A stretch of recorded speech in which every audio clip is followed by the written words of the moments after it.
നമ്മുടെ സോഷ്യൽ മീഡിയയിൽ തരംഗമായിക്കൊണ്ടിരിക്കുന്ന മസ്ക ബന്നാട്ടോ ഇന്ന് ട്രൈ ചെയ്ത് നോക്കാൻ മുന്നേ. ഇനി ഇത് പോസ്റ്റ് ചെയ്യാൻ വേറെ ആരും ബാക്കിയുണ്ടോ എന്ന് അറിയില്ല കേട്ടോ. ഇത്രയും ട്രെൻഡിങ് ആയിക്കൊണ്ടിരിക്കുന്ന സാധനത്തിന്റെ ടേസ്റ്റ് എന്താണെന്ന് അറിയണ്ടേ, അതുകൊണ്ട് ഉണ്ടാക്കുക കേട്ടോ. ഇതിന്റെ റെസിപ്പി ഇനി പ്രത്യേകിച്ച് പറയേണ്ട ആവശ്യമൊന്നുമില്ലല്ലോ. അങ്ങനെ ബട്ടറും കണ്ടൻസ് മിൽക്കും കൂടെ മിക്സ് ചെയ്ത് ഈ ഒരു പരിവാക്കി എടുത്തിട്ടുണ്ട്. ഇനി നമുക്ക് നമ്മുടെ ഇറാനി ചായ ഉണ്ടാക്കാം. ചായപ്പൊടി ഏലക്കായി ഇടുമ്പോൾ വീഡിയോ ഓണാക്കാൻ മറന്നു പോയടോ.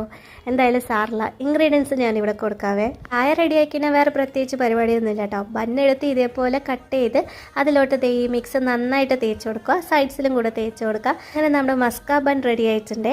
ഇനി നമുക്ക് ചായയും കൂടെ ഒരു കപ്പിൽ ഒഴിച്ചെടുക്കാം കേട്ടോ. അങ്ങനെ ഇത് ചായ കപ്പിലേക്ക് മാറ്റിയിട്ടുണ്ട്. പാലും കൂടെ ഒഴിച്ചു കൊടുക്കുക. ഈ ഇറാനി ചായ ഭയങ്കര ടേസ്റ്റ് ആട്ടോ. ഇങ്ങനെ തന്നെ കുടിക്കാൻ നല്ല ടേസ്റ്റ് ഉണ്ടായിരുന്നു. ഇവിടെ വർദ്ധക്കുട്ടി മാത്രമേ ഇല്ല കേട്ടോ. വർദ്ധു എൻ്റെ സിസ്റ്ററിൻ്റെ മോനാണ്. എന്ത്